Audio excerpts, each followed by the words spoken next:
I promise you I won't bring this up again, but before we end this conversation, would you answer just one more question? If it's something I'm able to answer, I'll do my best. Tell me, what was Rebecca really like?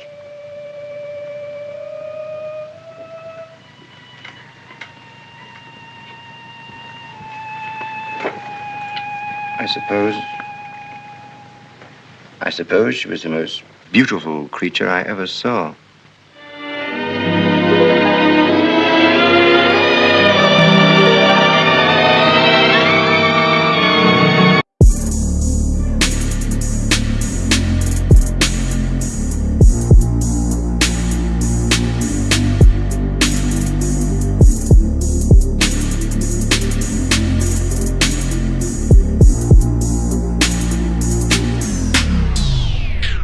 If you love listening to this show, please consider giving a rating and a review on Amazon Alexa or wherever you listen.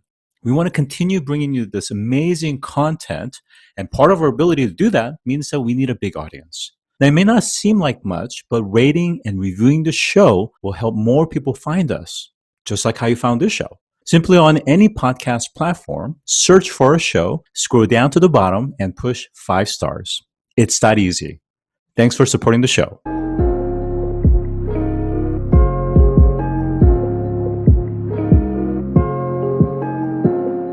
Today I'm joined by Dr. Allison Brager, who is a neuroscientist and a sleep specialist for Molecule.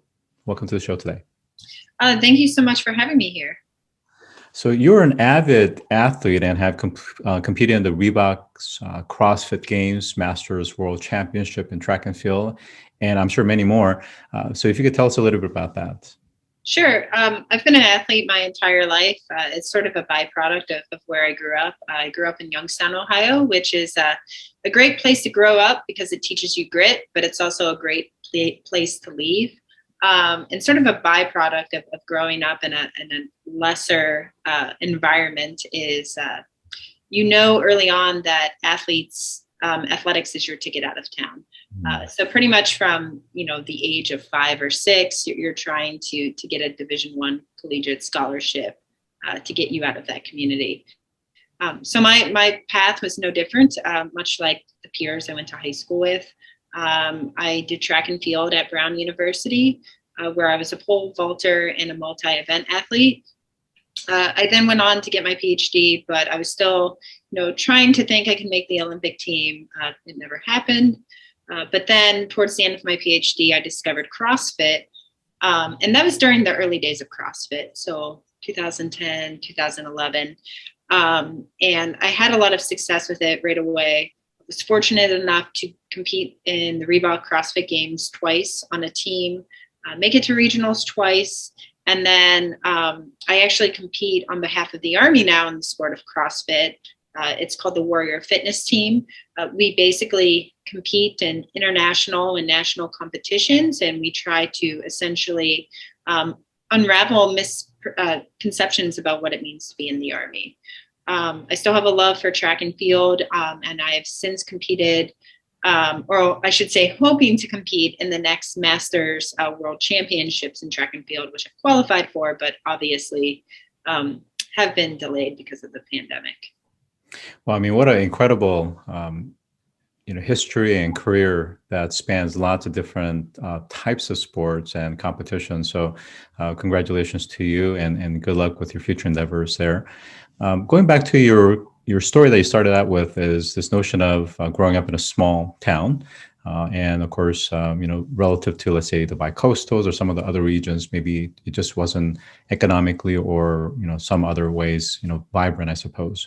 So that's a very common story that we do hear where people are wanting to, so to speak, get out and they're looking for opportunities. And in your case, I get the sense that you were not only athletically inclined and that was your ticket out, but you're also academically and probably far, I would say ahead in terms of intellectual than maybe some of your peers. I wonder what that experience was like. Yeah, I think it's funny you mentioned that. So I am the author of this popular science book called Meathead, Unraveling the Athletic Brain. It sort of debunks this myth of the dumb jock because there's actually a lot of plastic and dynamic changes that routinely happen in the brain across many systems with training and competition. And so I always found it interesting, like in high school, it was not cool to be smart, but I also knew that like being good at academics was also your ticket out of town. So I tried to leverage both, right? Being good at athletics, but then also I was valedictorian of my high school. So I tried to like leverage both. But then I was immersed in an environment at Brown University where obviously athletics didn't really matter. And in fact, I felt like the athletes, there's a stigma against us because a lot of our peers felt that we, slid in under the radar in terms of admission because of being good at sports. And that actually was the muse and the catalyst behind why I chose to write Meathead when I was a postdoc and actively studying neuroplasticity and functional neural connectivity and how it is linked to high performance, which is something that I still do today with the military. It's a really fascinating topic because one of our friends who is a celebrity and a professional dancer, and she has a brand that's out there called Kenergy. And it's this notion, and I think she's also collaborating with some academic researchers on this, is this notion of movement, how movements and certain rigor or certain, let's say unpredictable pattern, let's say, can actually really do some incredible things to neuron firing. And of course, it really gets you not only in a mood, but also your ability to absorb information, retain information changes as well. So can you talk a little bit about the neuroscience in terms of not only the physical benefits of exercise and being active, but also what it does to our brain and our ability to learn and to retain?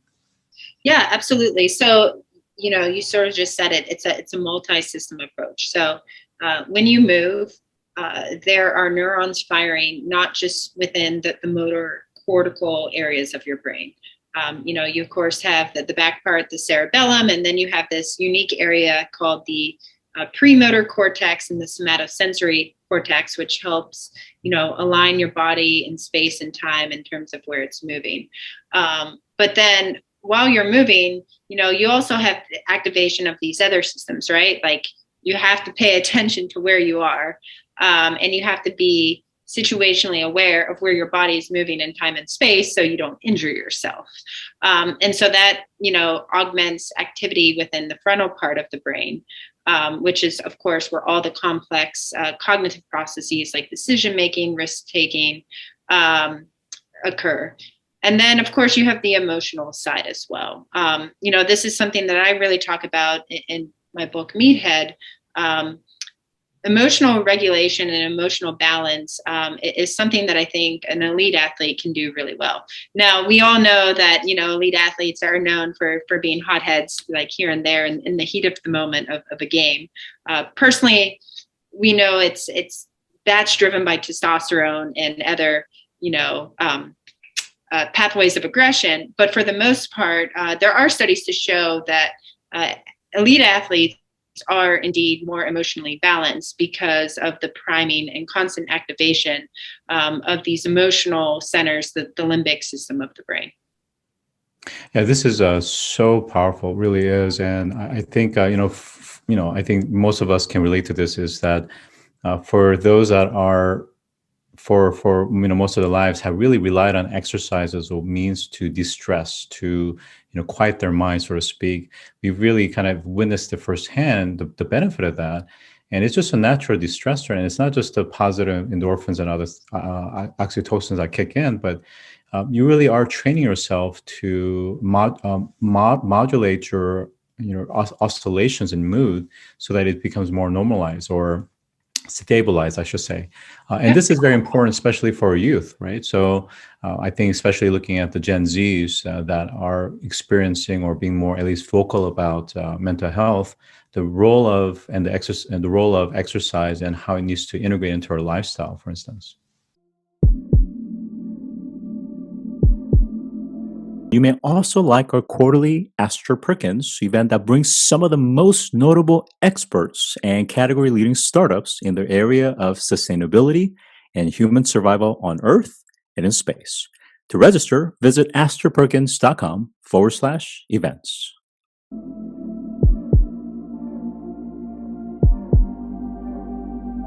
No, that's a great point. And, that is, of course, a large challenge, right? Because when you look at Gen Z, and actually with the recruiting command, that's the population we target, right?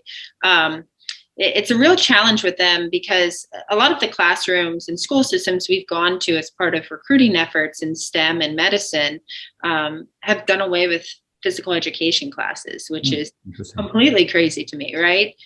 So you do see a lot more sedentary lifestyles in Gen Z. So it is, I think even more imperative now to preach the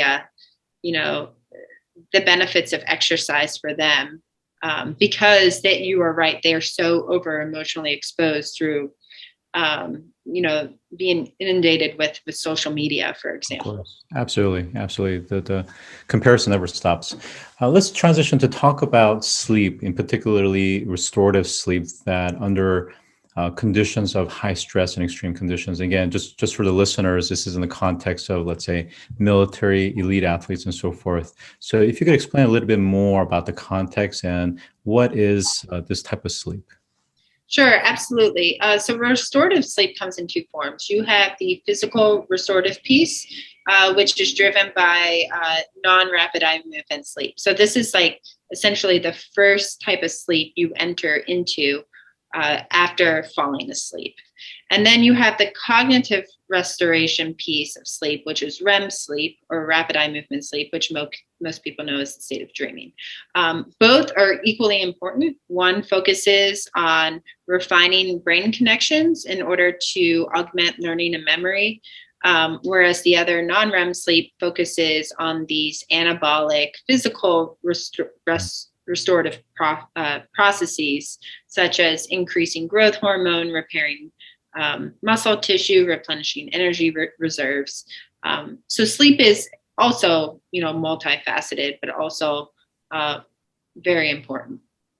And I would imagine that, in a military context, this is incredibly important, especially for those that are deployed overseas or deployed in some sort of active duty. And sometimes getting proper sleep is really problematic. And of course, if they don't get ample sleep or the right type of balance of sleep that restores physical, but also the mental connections, and they're going to be putting themselves as well as their peers in danger as well. So how do you actually put this into practice in a military context? That is an excellent question. And I could tell you firsthand, you don't sleep when you're deployed. So I myself, I'm part of a team where we develop and deploy new fatigue management strategies in the form of new use cases for existing sleep medications, new technologies that are being developed through our military partners, and then, of course, these holistic approaches, such as having, better mattresses, optimal lighting conditions as much as you can for sleeping in a bunker. I guess to put it in perspective, so I myself, I was deployed to Kuwait in support of Operation Enduring Freedom, which of course is no more as of last week. And even though I was out there trying to capture what sleep looked like in this military unit, I was lucky to average about 4 hours of sleep a night, even if I was in bed for 7, because we were sleeping in a bunker next to a flight line, coupled with the constant movement of other people, like being in your bunker. And then anytime you had to get up in the middle of the night to go to the bathroom, you had to walk 300 meters with full kit on. So if you wanted to get up in the middle of the night to go pee, you had to put on your Kevlar and your full suit just to go to the bathroom. And then, of course, you open the trailer door and you're blasted with light. The longest I was up at a single duration was about 72 hours. That's pretty common whenever they do military training exercises, because a lot of times that they'll practice nighttime fire and daytime fire. So that sort of just paints a picture of what it's like. For the 2 months I was out there, I would honestly say it took me about 7 months to recover, because you also are in a constant state of vigilance and high stress, right? Absolutely. Like, you're sleep deprived, but your adrenal system is what keeps you alive, basically. And then, of course, when you come back, your adrenal system just like shuts off. So I would say I was like screwed up for about 6 or 7 months. So in situations like that, I mean, what kind of, both kind of temporary, but also more permanent damage does that cause to either our brain system, nervous system, or even our physical system? Well, we are about to launch a study where we're trying to show that chronic sleep restriction causes irreversible brain damage. We truly believe that. And the reason for that is if you look at all the recent wealth of research that comes from the NIH doing these deep dives using, advanced neuroimaging, you see the accumulation of those tau proteins that are, very common with neurodegeneration. You see a breakdown of healthy, intact neurons, like demyelination, so that casing that helps neurons fire quickly. So I do truly believe that there's irreversible brain damage. But in general, you just have a disruption to the balance of the system. I think the largest system that's impacted goes back to emotion and the limbic system, because the limbic system is directly tied to the HPA axis, which is, the fight or flight response. So if you're constantly engaged in an environment where you're at a heightened, fight or flight response, over time, that system is going to be less sensitive. And the impact of that system being less sensitive is there actually is a breakdown in the emotional system loop, because the two are very, very connected. So it is kind of full circle. And of course, that's hugely dangerous, right? Because, especially in a military context or even sports, I mean, we've seen some of that with the recent Olympics of how important that is. In particular, I think it was Simone Biles, right? So it really has huge implications. I wanted to talk a little bit extending this conversation, because for those listeners that are thinking, gosh, how does this apply to me? Because I'm not necessarily an active duty or I'm not an elite athlete, but we're talking about human performance and really survival. So in the context of climate change, let's say, I think many of us at this point have personally or very closely have experienced some of these things. So let's say victims of hurricane in Haiti, or those have on the West Coast or Northwest that have had to deal with wildfires and evacuations, or those that had to go through the cold freeze in Texas, where they were left without heat or power. These are very extreme, difficult situations. And oftentimes, it's not just a few hours or a few days. It could last for several weeks or even months. How should some of these people, including us, either now or in the future, when we're affected like this, how should we apply some of the best practices so that we can get the proper rest to minimize the high stress and danger? Don't forget to visit astorperkins.com to register for our next quarterly events. Past and current speakers include Damian Vaughn, former NFL player, Neil Gregory, Chief Thought Leadership Officer at the IFC World Bank, and many more. To register, visit astorperkins.com and click on Events.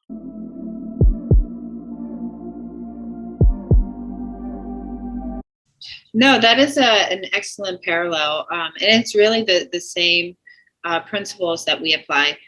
First and foremost, it begins with holistic health. So doing things where you are optimizing your environment for sleep. And those are simple things you can do every night, right? Sleeping in a dark, cool, quiet room, if you can. If you can't do that, then having a good mattress to sleep on is great too. I myself personally, I use this new age technology company called Molecule.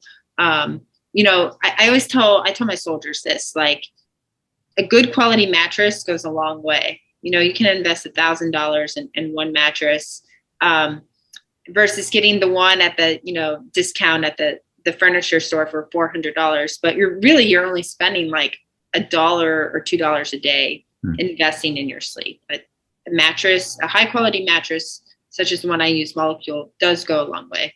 Other things you can do is it actually goes back to like behavioral accountability. Putting away your phones, like being off technology. That was one thing one strategy that the behavioral health team within the Army sort of broadcasted during the pandemic is doing a news binge, right? Where you totally just go offline and not constantly watch the news in terms of increasing death tolls during the pandemic. So, really just separating yourself from technology can go a really long way. Also for your sleep, physiologically, that blue light exposure, as we know, can impede the production and release of melatonin, the hormone that helps you fall asleep and stay asleep. And then, beyond that, sure, we don't want to go down the road of, like sleep medications and whatnot, but really, I just think it comes with setting up a optimal sleep environment, however that's possible. And it's really possible anywhere, because we did that overseas with a lot of units where, sure, they might have been sleeping in bunkers, but we still altered the lighting environment. We still got them like better quality mattresses to sleep on. We still got them eye shades and earplugs. Amazing. Now you mentioned sleeping pills or sleeping aids. Can you talk a little bit more about that? And in very extreme cases, or I guess what has been, what has been reasonable in terms of what works, and being able to avoid some of the adverse side effects of some of these things? Yeah, great question, because really, sleep medications and waking medications should be used for very extreme cases, such as cases where I've been functioning in, where I've been awake for 70 hours operating very large weapon systems. It's been common in the military where they have given prescribed stimulants, such as methamphetamines, to pilots and to soldiers who are operating under these extreme conditions. It's the same thing with, a very commonly prescribed sleep hypnotic, such as Ambien or Lunesta.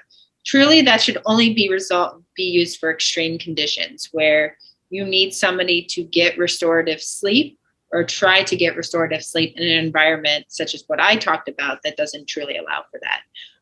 But beyond that, I don't believe that most of the American public should be using sleep medications. There's ways that I talked about holistically to manage it. Usually a lot of underlying factors is sleep apnea, but if sleep apnea is managed through a CPAP machine, then the other symptoms disappear. Holistic sleep products actually can go a long way. One thing I always recommend that individuals consider is magnesium. So a powdered magnesium has this unique ability that's not tremendously understood, but we do know that it can increase subjective sleep and like restorative, the feeling of having restorative sleep. Melatonin, of course, is another one, but melatonin is kind of tricky because you have to take it at a certain time. But those are the two I would recommend sticking with, is melatonin and magnesium, never going down the road of potent sleep hypnotics that are prescribed by a doctor. Super. All right. So last question is, any other advice, whether it's for elite athletes, those that are in the military, or those that are in some sort of a stressful environment that they need to be thinking about or doing? Yeah. So actually, believe it or not, sleep disorders are very prevalent and pervasive in elite athletes and military. We've done a study across all the active duty populations of the Army, so about 500,000 soldiers, and we have found that greater than 70% fit the diagnosis for either one or more sleep disorders, such as sleep apnea and insomnia. Believe it or not, the fittest Division I athletes also fit the same billet. So we did this longitudinal assessment of sleep health in a Division I school, and we found the same trend, that there's a 60% chance of these young, fit, healthiest 18-year-olds having a sleep disorder. A lot of it has to do with our anthropometric features, like in terms of, the trade-off of being an athlete and having all this muscle is it makes it, more challenging to breathe that night. So I would just like to say that, don't feel like you're invincible. most athletes have a sleep disorder, myself included. I'm part of that statistic. So get a sleep study, get it managed, and it will be life-changing. It will essentially be game-changing. That is fascinating. That is something that I did not know. So thank you so much for that insight. So I've been joined by Dr. Allison Brager, who is a neuroscientist and a sleep specialist for Molecule. Thank you for joining. If you've enjoyed this episode, take a moment to rate our show on any podcast platform that you listen to. Scroll down to the bottom and push 5 stars. It's that easy. And as always, thanks for listening.